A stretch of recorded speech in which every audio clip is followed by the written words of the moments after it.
Okay guys, so in this video, we're going to take a look at the Calgary Flames and we'll talk about their recent slump. We'll throw some rocks at a few of their players that has been underachieving.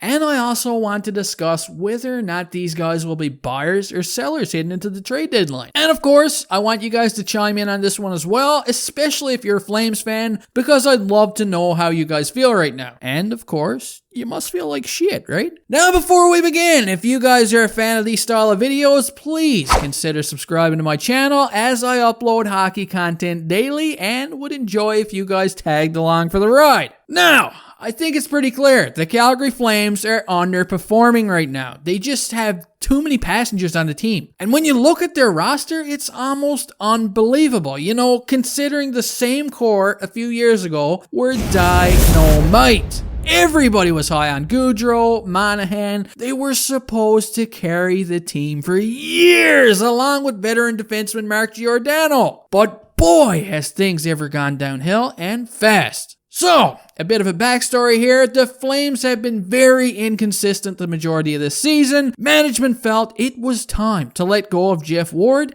and the fans felt the same. And players on the team, they were like, yeah, they felt it was time too. So, they go out and they get rid of him. And then they bring in the Kid Rock of coaching, Daryl Sutter, a Canadian badass. This guy was supposed to come in like the boot camp dudes on the Maury Povich show and kind of scare these kids straight. And at first, it kind of looked like that was what was going to happen. But lately, things have hit the shitter yet again. As you can see from their previous games here, things have not been going good. It doesn't matter if it's Jeff Ward behind the bench, Daryl Sutter, Chris Angel, the priest from The Exorcist. Nothing is working. They recently had a chance to pass the Habs because the Habs had COVID-19 complications and were taking a week off. And the Flames decided, hey, this is a great time to shit the bed. Let's do it. That's exactly what they did. And now they're sitting 6 points out of a playoff position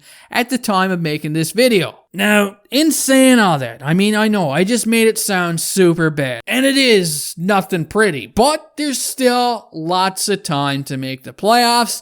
They are far from being mathematically eliminated. But fans have just lost faith in the team right now. And the players itself seem like they've lost some faith as well. There just isn't much jump in their game. So I'm going to continue throwing rocks at some of these guys here. And call out a few guys on the team statistic chart. So hang on here. Let's bring up the Calgary Flames stats.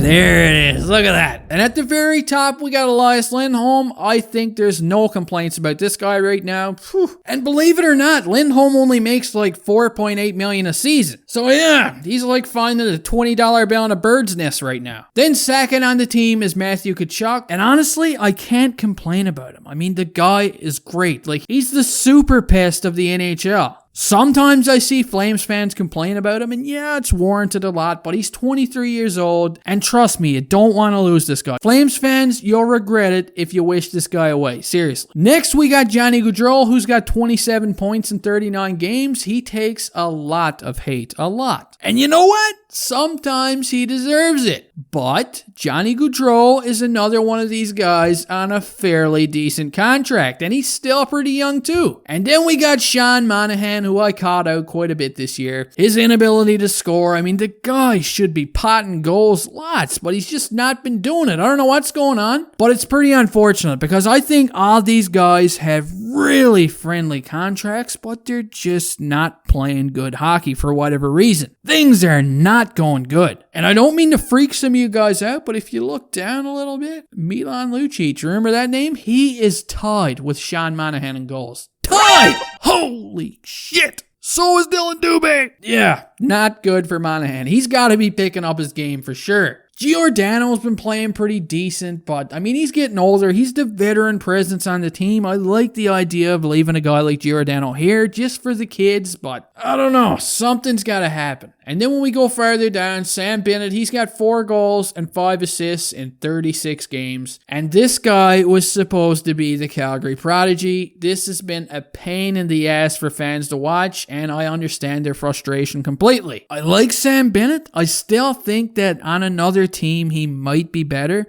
But right now, I honestly feel like the Flames should really consider moving this guy. I don't think Bennett is very happy there anymore. And if he's not, that itself could be causing a problem in the locker room, for all we know, right? And now I want to take a look at the contracts on this team.